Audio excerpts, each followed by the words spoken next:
Welcome to DV cricket updates episode 4కి స్వాగతం. ఈరోజు డేట్ చూసుకుంటే శుక్రవారం 28 జూన్ 2024 సాయంత్రం 6 గంటల వరకు ఉన్న అప్డేట్స్ ఒకసారి చూసుకుంటే ఫస్ట్ అప్డేట్ ఏంటంటే T20 వరల్డ్ కప్ ఫైనల్కు టీమిండియా దూసుకెళ్లింది. సెమీఫైనల్లో ఇంగ్లాండ్పై 68 పరుగుల తేడాతో గెలిచింది. 172 పరుగుల లక్ష్యంతో బ్యాటింగ్ దిగిన ఇంగ్లాండ్ 103 పరుగులకే ఆలౌట్ అయింది. ఆ టీంలో బట్లర్, హ్యారీ బ్రూక్ కాసేపు పోరాడారు. మిగతా వాళ్ళంతా ఘోర వైఫల్యం చెందారు. భారత బౌలర్లలో అక్షర్ పటేల్, కుల్దీప్ చెరో 3 వికెట్లు పడగొట్టారు. బుమ్రా అయితే 2 వికెట్లు తీశాడు. T20 వరల్డ్ కప్ ఫైనల్కు టీమిండియా చేరుకోవడంలో captain Rohit Sharma, vice captain Hardik Pandya కీలక పాత్ర పోషించారు.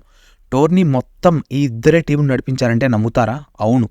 రోహిత్ శర్మ ఇప్పటి వరకు 7 మ్యాచ్లు ఆడి 248 పరుగులు చేసి భారత తరపున అత్యధిక పరుగులు వీరుడుగా కొనసాగుతున్నారు. అలాగే హార్దిక్ పాండ్యా అటు బ్యాటింగ్ ఇటు బౌలింగ్లోనూ రాణించారు. 139 రన్స్తో పాటు 8 వికెట్లు తీసి టీం విజయాలకు కృషి చేశారు. ఐపీఎల్లో అయితే పాపం అనవసరంగా మనం చాలా ట్రోల్స్ చేశాం కదా, ఇప్పుడు చూడండి పాపం. ఇక నెక్స్ట్ అప్డేట్ ఏంటంటే T20 వరల్డ్ కప్లో team India star batter Virat Kohli ఘోర వైఫల్యం చెందుతూనే ఉన్నాడు. టోర్నీలో ఇప్పటి వరకు ఆయన 75 పరుగులు మాత్రమే చేశారు. కానీ కోహ్లీ ఫామ్పై తమకు ఎలాంటి ఆందోళన లేదని కోచ్ ద్రావిడ్, కెప్టెన్ రోహిత్ శర్మ చెప్పారు. ఫైనల్లో ఆయన నుంచి పెద్ద ఇన్నింగ్స్ ఆశిస్తున్నట్టు తెలిపారు. ఇటువంటి మెగా టోర్నీలో పరుగులు చేసేందుకు ఇబ్బంది పడుతున్న విరాట్ కోహ్లీకి కెప్టెన్ రోహిత్ శర్మ మరోసారి మద్దతు తెలిపారు. విరాట్ ఒక క్వాలిటీ ప్లేయర్. 15 సంవత్సరాలుగా మన టీమిండియాకి ఆడుతున్నారు కదా. ఫామ్ అనేది అతడికి పెద్ద సమస్య కాదు. పెద్ద మ్యాచ్లో కోహ్లీ ఎంత ముఖ్యమో మాకు తెలుసు. అతడి ఇంటెంట్ బాగుంది. ఫైనల్ కోసం రన్స్ సేవ్ చేసుకుంటున్నాడేమో అని నవ్వుతూ చెప్పాడు. ఇక నెక్స్ట్ అప్డేట్ ఏంటంటే 2 సంవత్సరాల క్రితం జరిగిన ఘోర పరాభవానికి టీమిండియా రివెంజ్ తీర్చుకుంది. 2022 T20 వరల్డ్ కప్ సెమీస్లో 10 వికెట్ల తేడాతో టీమిండియాను చిత్తుగా ఓడించింది. దీంతో టీమిండియా అవమానకర రీతిలో ఆ టోర్నీ నుంచి నిష్క్రమించాల్సి వచ్చింది. ఆ అవమానానికి ఇప్పుడు ప్రతీకారం తీర్చుకుంది. 68 పరుగుల తేడాతో ఇంగ్లాండ్ ఓడించి టోర్నీ నుంచి నిష్క్రమించేలా చేసింది మన టీమిండియా. ఈ విన్తో భారత్ ఫ్యాన్స్ తెగ సంతోషపడుతున్నారు. ఇక next update T20 world cup సెమీస్లో ఇండియా చేతిలో ఇంగ్లాండ్ ఓటమిపై ఆ టీం కెప్టెన్ ఏమన్నారంటే స్పిన్నర్లు రషీద్ లివింగ్స్టన్ రాణించిన మరో స్పిన్నర్ మొయిన్ అలీతో బౌలింగ్ చేయించకపోవడంపై తమ విజయావకాశాలు దెబ్బతీసింది అన్నారు. కఠినమైన పిచ్పై 145 నుంచి 155 రన్స్ చేస్తే కట్టడి చేయాలని చూశాం. కానీ టీమిండియా అంతకంటే ఎక్కువ పరుగులు చేసి బాగా ఆడింది అని ఆయన చెప్పుకొచ్చారు.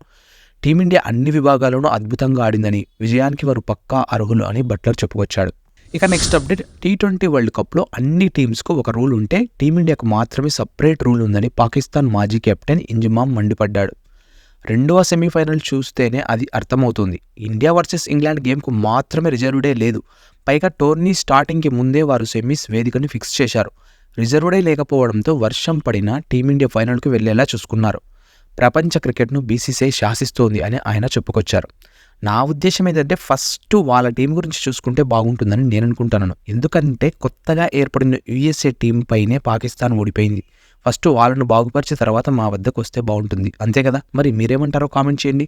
ఇక నెక్స్ట్ T20 వరల్డ్ కప్లో వెన్యూలు, పిచ్లు అన్నీ టీమిండియాకు అనుకూలంగా ఉన్నాయంటూ ఇంగ్లాండ్ మాజీ ఆటగాడు మైకేల్ వ్యాన్ ఆరోపించిన సంగతి మనకు తెలిసిందే కదా.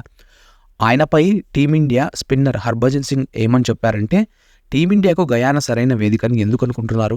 2 టీంలు అదే చోటే ఆడాయి కదా. ఇంగ్లాండ్ను భారత్ అన్ని విభాగాలను ఓడించిందని ఒప్పుకోండి, లాజిక్గా మాట్లాడండి, అంతేకాని ఇలా చెత్తగా వాగొద్దు అని ఆయన చెప్పుకొచ్చారు. ఇక నెక్స్ట్ ఫైనల్ అప్డేట్ ఏంటంటే మన MS ధోని తల ఏజ్ పెరిగే కొద్దీ మరింత హ్యాండ్సమ్గా మారుతున్నాడనే దానికి ఈ పిక్సే ఉదాహరణ. ఐపీఎల్లో 2024 కోసం వింటేజ్ లుక్లో లాంగ్ హెయిర్తో కనిపించిన తల తాజాగా మరో లుక్తో ఫ్యాన్స్కు సర్ప్రైజ్ ఇచ్చాడు. ఆయన కొత్త లుక్కు సంబంధించిన ఫోటోను ప్రముఖ హెయిర్ స్టైలిస్ట్ అలీం హకీమ్ తన ఇన్స్టా అకౌంట్లో పంచుకున్నారు. బాలీవుడ్ హీరోకు ఏమాత్రం తీసిపోరంటూ చాలామంది కామెంట్స్ చేస్తున్నారు. ఇది ఈ రోజు క్రికెట్ అప్డేట్స్. ఈ క్రికెట్ అప్డేట్స్ మీకు ఇన్ఫర్మేటివ్గా అనిపిస్తే ఈ వీడియోని లైక్ చేసి అలాగే మన ఛానల్ని తప్పకుండా సబ్స్క్రైబ్ చేయండి.